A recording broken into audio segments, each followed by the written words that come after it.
All right, everyone. I wanted to start the beginning of a video series.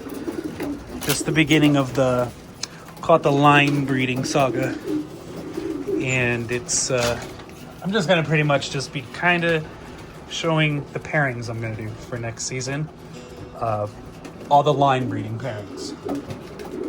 So let's, the first two are going to be, I was talking about it on my live the other day with someone. It's the two brothers I have and two sisters that I have closely related that I'll be breeding together. So those are the first two. Let's grab them up and I'll show you them and talk about it.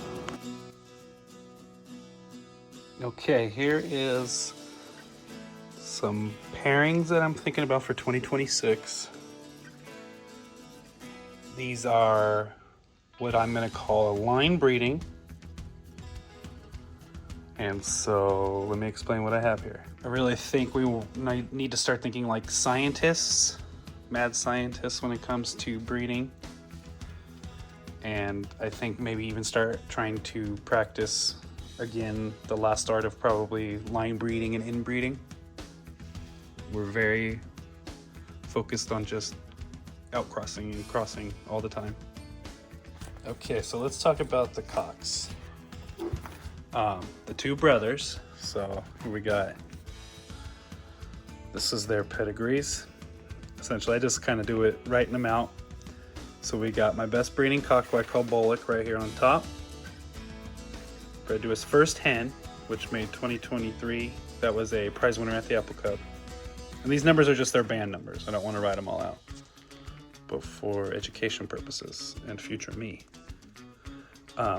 But so again, Bullock, 2049, bred band number 2023. I bred 2023 to Calamity Jane, which was made with 1154 and a no band hen that I was gifted, which brought us to, so after breeding these two together, brought us to 32174. Competed at the Apple Cup, did not do anything impressive, just completed it, and was a really nice handling bird. Sadly, this bird just passed away, not just, but passed away overnight one day. I don't get many sick birds or dead birds, and that was one of them. But I bred her to this cock 911, which then gives us 1653 and 1679.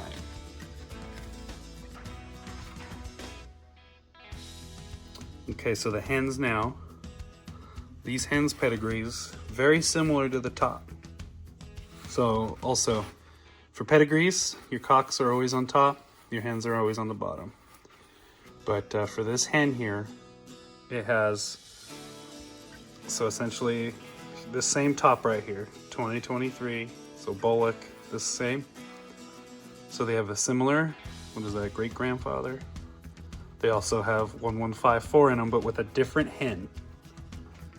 So it was 1154 to 161. So she bred, this is good. I like her as a grandparent in my pedigrees, is what I'm testing. But brought me to 1668, who I bred 2023 to, and that's how we have these hens 14574, 14575.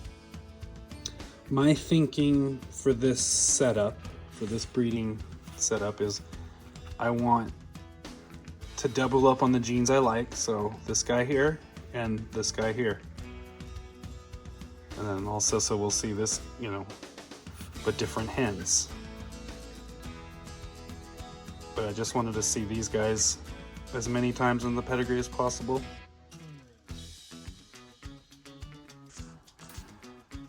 So since they are related, you do want to pack as many different genes in as possible. So that's why how I have them set up is this check is going to be to the blue bar hen, and then the blue bar cock will be to the check hen. And that's how, and this is just stuff when I hear old timers talk. I don't know if it's right, but this is just what I'm going to do. But if you look, they're all the same type, very similar. Look at that chest.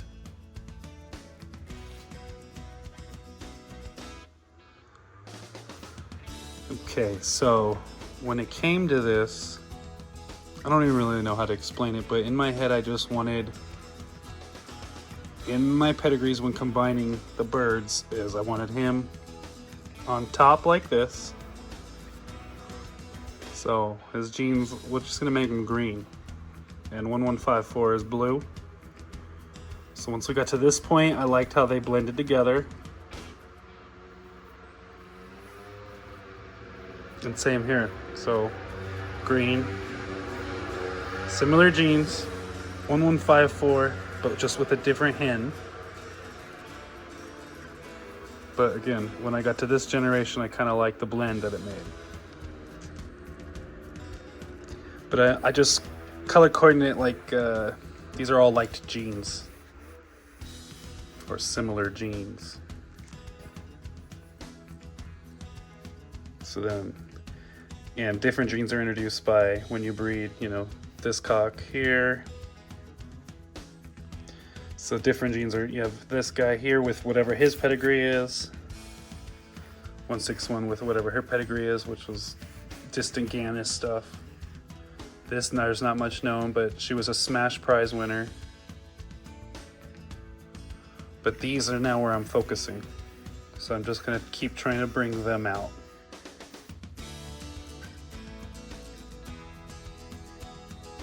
Okay, so the future baby that we're thinking of is 153 and 14574.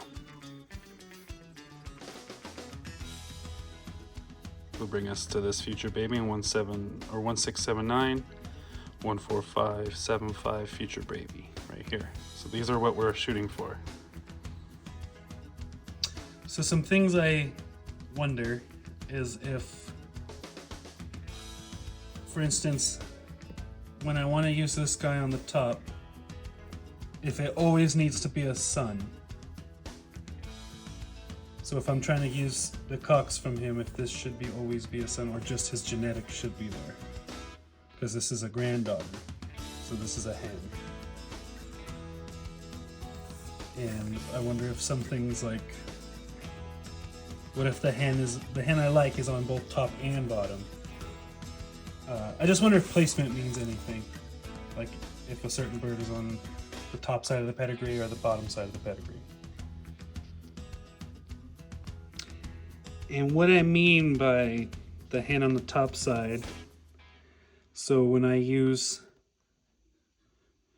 have this guy up here, like, well, I just wonder if results change if I have her within her sons. So the next line breeding I'm going to show in one of the next videos, she is bred to him.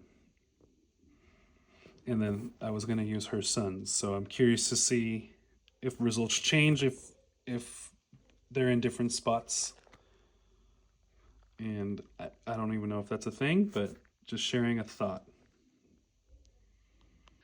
I don't know if I did my best explaining it, probably not, but that's why the videos, I'm trying to show it the best I can. I'm not the best at explaining, but I'll just try it and we'll see what happens.